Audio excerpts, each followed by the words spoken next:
Affordability and transport kill basic productivity. You have nurses that have to travel for sometimes 3 hours a day to help an area they can never live in. This is simply unacceptable. I would agree with you, Joe. I agree. Yeah, 100%. 100%. And I think, to put words in Tova's mouth, I think you made this point before, but I think this ties into it. There isn't those lower rungs on the property ladder. So Correct. We're getting priced out of these suburbs because there's no cheap properties. You know, everything has been redeveloped. And as someone who's living in an area of Melbourne that has been gentrified at like lightning speed, you know, I'm down in the Bayside area where every single block is now getting, not every single block, but like most houses have been flattened and 20 homes are going on top, but these houses are now selling for like well into $2 million.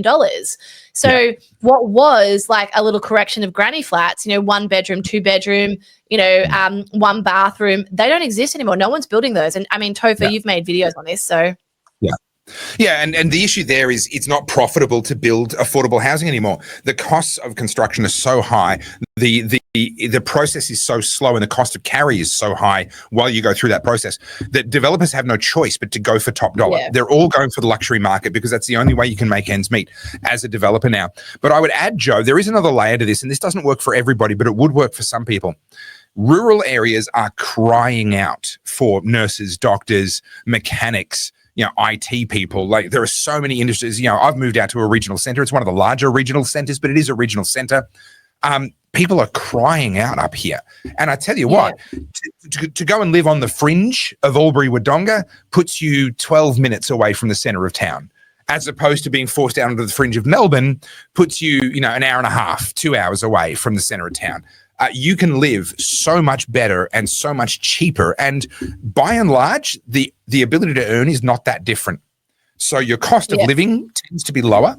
You know, your individual choices will affect that, but your cost of living tends to be lower. This is old mate who I scolded before. He's cracked his shit. Can I just add something to this? You're behaving like a leftist, my friend. You are behaving like one of our progressive lefties. You are being the squeaky wheel because you feel ignored, because we're not giving you the attention. But now that you have it, do you feel better? Do you need me to rub your tummy? I took his comment off the screen because you've already given him more screen time than he deserves. So Joe, I'll finish this comment. You're absolutely right. It's a huge problem. It does need to be addressed because we can't ask people to work in places where they can't afford to live. Like, that's absurd. However, at an individual level, someone who's in that circumstance, it won't work for everyone, like I said, because people have reasons why they are living where they are. But for people where they're living there just because of their work, have a look at a transfer. Have a look at whether your skills and knowledge and qualifications are desperately needed in a regional center. Because I tell you what, I was told by people, once you move out of the big cities, you'll never regret it. You'll never look back. You'll wonder why you didn't do it sooner. Well, I can tell you, I did it 2.5 years ago, and I wonder why I didn't do it sooner. It's been fantastic. I will add to that, though. There's a cultural part of that too that I think is going ignored. Social media plays a huge role in that, right? Like the whole FOMO thing. When you look at what's going on social media, particularly with the younger generation, they want to be around it and amongst it. And, you know, there's this whole like, it's all happening here. If you're not here, you're excluded. When it comes to the regional centers and things like that, it's a totally different way of life. Yeah. We live, and you guys can argue with me, but if you ever dare to go over to TikTok and have a look at TikTok, very scary place. I don't go there often. It's like, it's a big shadowy place, right? So you don't go there. But you go have a look at how a lot of these young ones live their lives. It's hyper consumption, hyper trend focused, and they need to be there. The idea of going out to a regional center to live sounds terrifying. And I will say this. I grew up in Sunbury, and my university place was Warrnambool. Talk about a huge sea change, right? So I went from being like a borderline city slicker. So Sunbury is always like half city, half country. I was the city, my brother was the country. And I always imagined I was going to go to Melbourne University in the city, and I'd go to the nightclubs. And then fate, as they say, had a sense of humor because they're like, oh, you thought you were going to do that? We're sending you to bloody Warrnambool, right? Which is the end of the earth. And it was honestly the best thing that ever happened to me. I do not regret that at all. It was like those 4 years in Warrnambool were some of my best memories. We had such a wonderful time. This is obviously before social media, but that's a big part of it as well. Like, our culture has shifted around to, you know, very trend focused, very much if you're not here, you're not cool, you're not included. And when it comes to the regional towns, there's not a lot that's incentivizing, young ones to stay or for families to move out there. Apart from money, it's got to be more than just, hey, you'll save money here. Do you know what I mean? I'm actually loving the lifestyle where we are. I'm getting outdoors more. I have lost a bit of weight. That's been helped by me doing more walking and now more mountain biking and things like that as well. I get more fresh air. I get more sunshine. Just being outdoors is so much more inviting in a place that is just less frantic and less busy.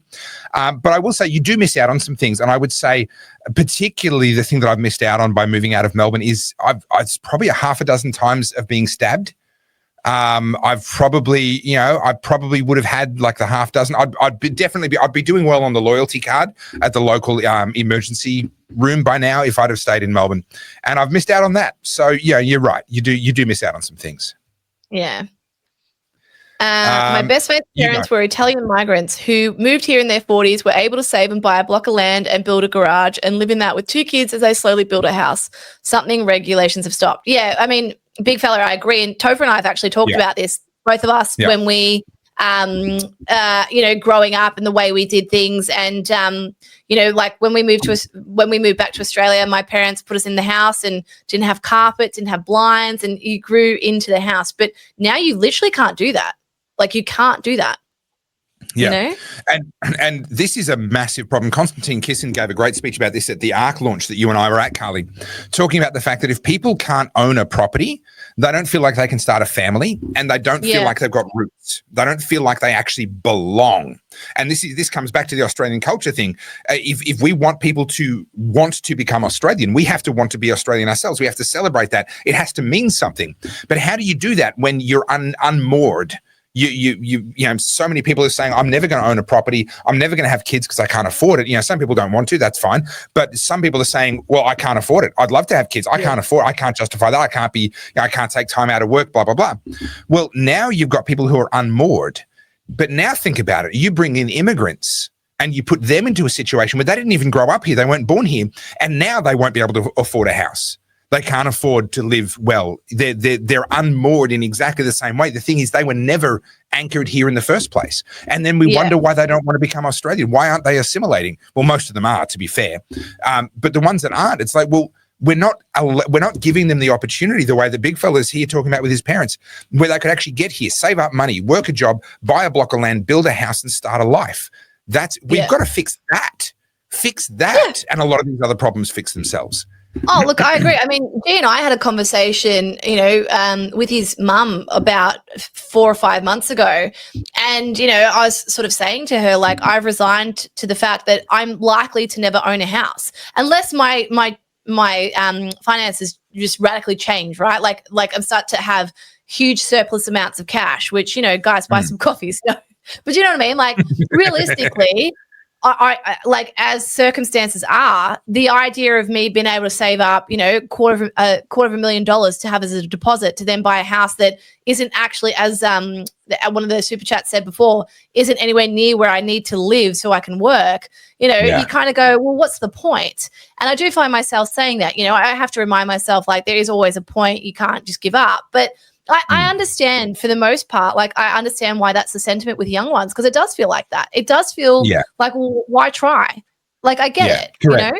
Listen, I know you have to put up with Carly as well, but aren't I worth it? Just follow for me. Just like and subscribe and share and just tell everyone about me. Don't mention Carly. Don't tell them that she's there as well. Just kind of like, she's the relative that nobody talks about. Like, let's just make a deal. We won't talk about her. Just follow for me. Yeah? Follow, like, subscribe, buy us a coffee. Yeah, just there. That'd be great. That'd be really appreciated. Because honestly, you try putting up with Carly before you've had coffee in the morning. It's not fun. Thanks.